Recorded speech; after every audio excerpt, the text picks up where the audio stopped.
Isaiah Stewart.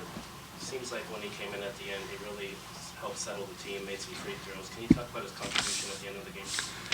Listen, he contributes if he's on the bench. If he's not on the bench, he's just an incredible leader. I think the biggest thing tonight was when he got in foul trouble, we got some early foul trouble, a lot of adversity, and I thought that the guys handled it. I thought Sammy Timmons came in really, really well and helped us defensively.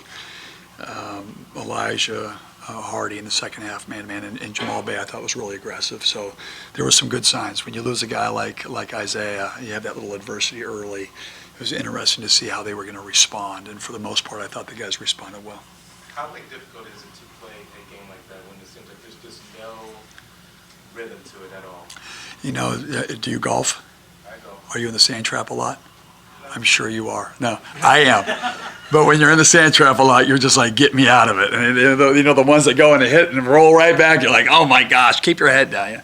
All those different things. So, you know, as in a basketball game, you're trying to find a way. And tonight I had a lot of crazy lineups in. We were rotating players. We've been tired. And just trying to keep energy in the game. And for the most part, I thought we played exceptionally hard. I don't think that we played exceptionally smart. We had some unforced turnovers, some plays you just can't make as we move forward. But we competed on the defensive end. I was really happy about that. Hey, just out of all of the things that really didn't go right on the offensive end, is there one thing that you're sort of most upset with?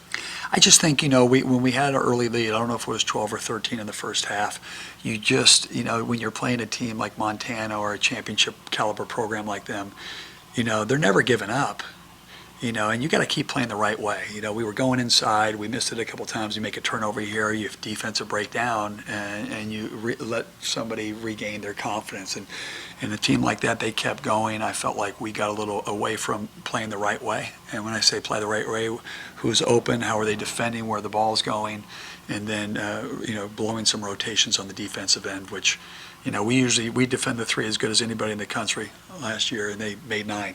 That's an area that we've just got to keep working at and getting better. Coach, do you feel like there's a learning process? Sure. Do you feel like you're starting to check things off the list? Like, does this game help you check things off the list? It does, but you know, it's like anything. Sometimes you take you take a step forward and you take 2 steps back. You know, but you always see good things. I think as a coach, just how I'm built, it's never going to be okay until it's okay. So, you know, you're constantly, you know, challenging, raising the standard, getting frustrated. But, you know, these guys they're good kids. They're good learners, and I know they want to win. It's just, you know, selling it every day, working on it every day, and you know, there's always some good points to the game, which I think that adversity part was the biggest part today that we haven't seen so far. You really didn't have Isaiah for pretty much 3/4 of that game. Yeah. How did that change your team? You said guys came in and picked it Well, up. it changed, you know, defensively, I kind of went defense and, you know, tried to get, you know, nods going a little bit. He got in foul trouble. You know, J-Mac is, you know, exceptionally talented. You know, you still got really good wings. I just think, you know, they handled it really, really well. Quad A organized the team. We did that. But I think the difference in the game was our defense. You know, when we went man, they were getting comfortable against our zone. Elijah pressured the ball. Jamal Bay was in the lane a couple times. I thought that was really good. And then when we went big, brought Sammy in the game, you know, then we got really big and getting stops, getting some easy baskets, getting to the foul line. I mean, we went 46 times. That means that we're being aggressive. That's another area that we hadn't been. You know, the last couple of games we've gone 10, 12 times.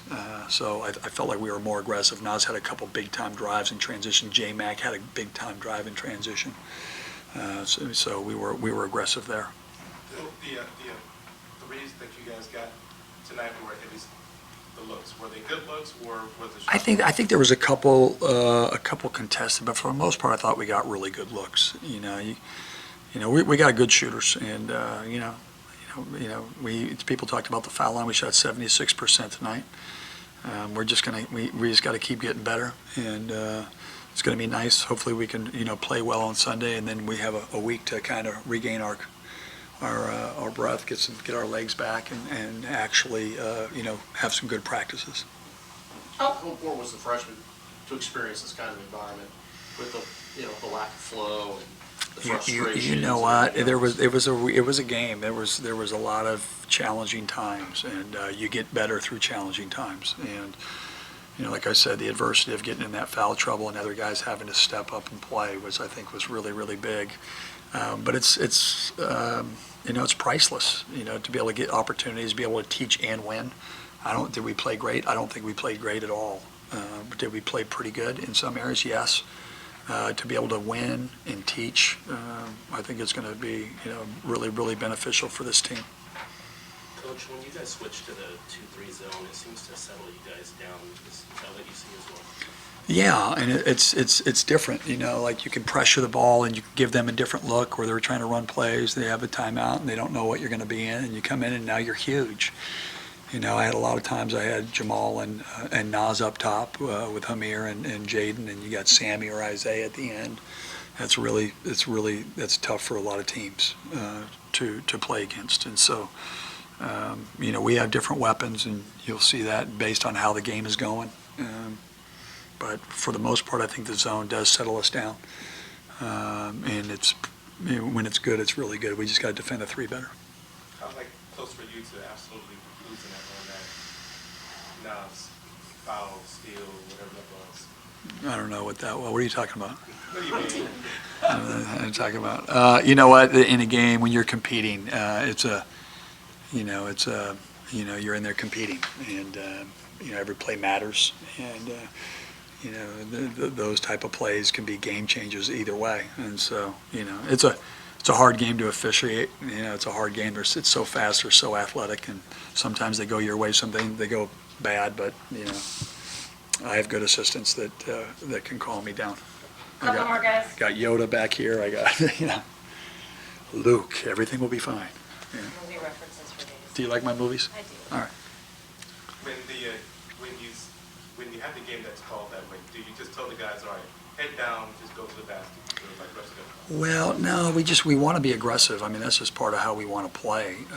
But when you get in the bonus early, like we did in the second half, you want to be aggressive. You don't want to settle for jump shots, and we were able to do that. And for the most part, I think we only had 8 offense rebounds, but we scored off those. We did a good job of especially going early, making some extra plays. We're going to need that as we move forward in this. But going to the foul line's good.